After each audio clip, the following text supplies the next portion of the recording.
When installing ground rods in locations with bedrock, laying them horizontally in a trench alongside the service is an acceptable alternative. It is crucial to consider several factors to ensure proper grounding. Firstly, the soil within the trench must be moist and conductive. Dry or rocky soil may not provide an adequate electrical path to ground, compromising the effectiveness of the grounding system. Secondly, maintain proper rod spacing. The ground rod should be spaced at least 6 feet apart, as recommended by the handbook. This spacing prevents interference between their grounding fields and maximizes their individual contributions to the overall grounding effectiveness. Thirdly, while driving the rods into bedrock is not possible, ensure they are buried deep enough to reach moist soil. A depth of 3 feet is generally sufficient for most applications. Fourthly, proper connections are paramount. The ground rods must be connected to the service entrance panel using copper wire of the appropriate size, as determined by the relevant electrical codes. Bury this wire underground to protect it from environmental factors and physical damage. In addition to these primary considerations, using multiple ground rods, such as 3 in this case, provides redundancy and enhances the overall grounding effectiveness. Always prioritize safety when working with electrical components. Wear appropriate safety gear, including rubber gloves, safety glasses, and a hard hat to protect yourself from potential hazards. In summary, laying ground rods in a trench alongside the service is a viable alternative when bedrock hinders traditional installation methods. By carefully considering soil conditions, rod spacing, rod depth, secure connections, employing multiple rods for redundancy, and following safety precautions, a safe and effective grounding system is achieved. Proper grounding is essential for electrical safety and equipment protection. Understanding the principles and best practices is critical for a successful installation, especially when facing challenging conditions like bedrock. Remember, always consult with local electrical codes and regulations to ensure compliance with all applicable standards. The purpose of a grounding system is to provide a low impedance path for fault currents to return to the source, which helps to trip over current protective devices such as circuit breakers or fuses. This rapid clearing of faults prevents electrical shock hazards and minimizes equipment damage. The grounding electrode system, which includes ground rods, is a critical component of the overall grounding system. It provides a connection to the earth, which serves as a reference point for voltage and helps to stabilize the electrical system. When installing ground rods, the goal is to achieve a low resistance to ground. This resistance should be as low as possible, and it is typically required to be 25 ohms or less. If a single ground rod does not achieve this resistance, then additional ground rods are required. When ground rods are installed in a trench, the same principles apply. The goal is still to achieve a low resistance to ground.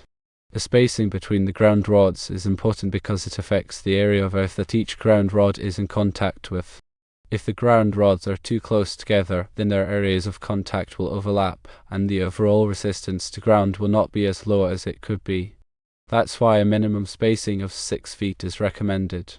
The depth of the trench is also important. The deeper the trench, the more contact the ground rods will have with the earth. This increased contact area will help to lower the resistance to ground. In addition to the ground rods themselves, the connection between the ground rods and the grounding electrode conductor is also important. This connection must be made with a listed connector, and it must be properly tightened to ensure a good electrical connection. The grounding electrode conductor must also be of the proper size, as determined by the electrical code. Once the ground rods are installed and connected, it is important to test the resistance to ground. This can be done with a ground resistance tester. If the resistance to ground is not 25 ohms or less, then additional ground rods may be required. Grounding electrode conductors are used to connect the grounding electrode to the service equipment or separately derived system. They are sized based on the size of the service entrance conductors or the output of the separately derived system. Grounding electrode conductors can be made of copper, aluminum, or copper-clad aluminum. They must be securely fastened to the grounding electrode in the service equipment or separately derived system. Bonding jumpers are used to connect metal parts of the electrical system together to ensure that they are at the same electrical potential. This helps to prevent electrical shock hazards. Bonding jumpers are required to be installed in a variety of locations, including service equipment, panel boards, and equipment enclosures. They are sized based on the size of the circuit conductors that supply the equipment.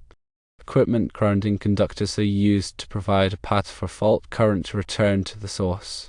They are typically run with the circuit conductors and are connected to the grounding terminal of the equipment. Equipment grounding conductors can be made of copper, aluminum, or copper-clad aluminum. They must be sized according to the electrical code and must be securely fastened to the equipment and the grounding terminal.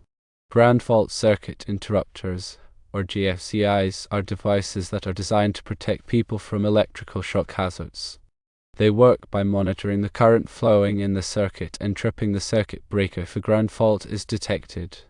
GFCIs are required to be installed in a variety of locations, including bathrooms, kitchens, and outdoor areas. Arc fault circuit interrupters, or SIs, are devices that are designed to protect people from fire hazards. They work by monitoring the current flowing in the circuit and tripping the circuit breaker if an arc fault is detected. SIs are required to be installed in a variety of locations, including bedrooms and living rooms. Surge protective devices, or SPDs, are devices that are designed to protect electrical equipment from voltage surges. They work by diverting the surge current to ground, preventing it from damaging the equipment. SPD are typically installed at the service entrance and at sensitive electronic equipment. Electrical codes are a set of rules and regulations that are designed to ensure the safe installation and use of electrical equipment. They are developed by organizations such as the National Fire Protection Association, or NFPA, and are adopted by local jurisdictions. It is important to be familiar with the electrical codes in your area before undertaking any electrical work. Electrical permits are required for many types of electrical work. They are typically issued by the local building department and are designed to ensure that the work is done safely and in accordance with the electrical codes. It is important to obtain an electrical permit before starting any electrical work that requires one. Electrical inspections are typically conducted by the local building department after electrical work has been completed. They are designed to ensure that the work has been done safely and in accordance with the electrical codes. It is important to schedule an electrical inspection after completing any electrical work that requires one. When working with electricity, it is important to take safety precautions to protect yourself from electrical shock hazards. Always turn off the power to the circuit before working on it. Use insulated tools and equipment. Wear rubber gloves and safety glasses. Never work in wet conditions. If you are not comfortable working with electricity, hire a qualified electrician. The National Electrical Code, or NEC, is a widely adopted standard for the safe installation of electrical wiring and equipment in the United States. It is published by the National Fire Protection Association, or NFPA, and is updated every 3 years. The NEC covers a wide range of topics, including grounding, wiring methods, overcurrent protection, and equipment installation. It is important to be familiar with the NEC before undertaking any electrical work. Article 250 of the NEC covers grounding and bonding. It provides requirements for grounding electrical systems and equipment to protect people from electrical shock hazards and to minimize equipment damage. Article 300 of the NEC covers wiring methods. It provides requirements for the installation of electrical wiring, including the types of wiring that are permitted, the methods of installation, and the protection of wiring from physical damage. Article 250.50 covers grounding electrode system bonding jumper. It requires that the grounding electrode system be bonded together to create a low impedance path for fault current. The bonding jumper must be sized according to Table 250.66 of the NEC. Article 250.52 covers grounding electrodes. It specifies the types of grounding electrodes that are permitted, including ground rods, ground plates, and metal underground water pipes. The grounding electrode must be installed in accordance with the requirements of the NEC. Article 250.53 covers installation of grounding electrodes. It provides requirements for the installation of grounding electrodes, including the depth of burial, the spacing between electrodes, and the connection of the grounding electrode conductor. Article 250.64 covers grounding electrode conductor installation.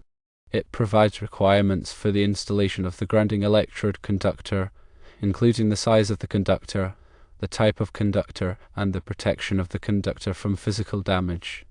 Article 250.66 covers size of alternating current grounding electrode conductor. It specifies the minimum size of the grounding electrode conductor based on the size of the service entrance conductors. The grounding electrode conductor must be sized according to Table 250.66 of the NEC. Article 250.166 covers sizing the bonding jumper for a grounded system. The size of the bonding jumper is based on the size of the ungrounded conductors. If the ungrounded conductors are 1100 aluminum or copper-clad aluminum, the bonding jumper is 100 copper. For over 1100 copper, the bonding jumper is 1/0 copper. For over 1100 aluminum or copper-clad aluminum, the bonding jumper is 3/0 copper. Table 310.15. B16 provides the ampacities of insulated conductors rated up to and including 2000 volts, 60 degrees C through 90 degrees C. Grounding ensures a safe path for electricity during faults, preventing shocks and damage. Soil composition greatly affects grounding effectiveness. Moist, conductive soil is ideal. Rod spacing prevents interference, ensuring each rod grounds effectively. Using multiple rods creates redundancy, improving overall grounding. Proper connections are essential for conducting fault current safely. Safety gear protects against electrical hazards during installation. Electrical codes and permits ensure compliant, safe installations. The grounding system's resistance should be low for optimal protection. Regular inspections verify the system's integrity. Grounding and bonding minimize shock risks and equipment damage. GFCI and FCI devices add extra safety layers. Surge protectors safeguard against voltage spikes. Prioritize safety when working with electricity, always to energize circuits. If unsure, hire a qualified electrician for the task. Understanding and following these guidelines ensures a safe and effective grounding system.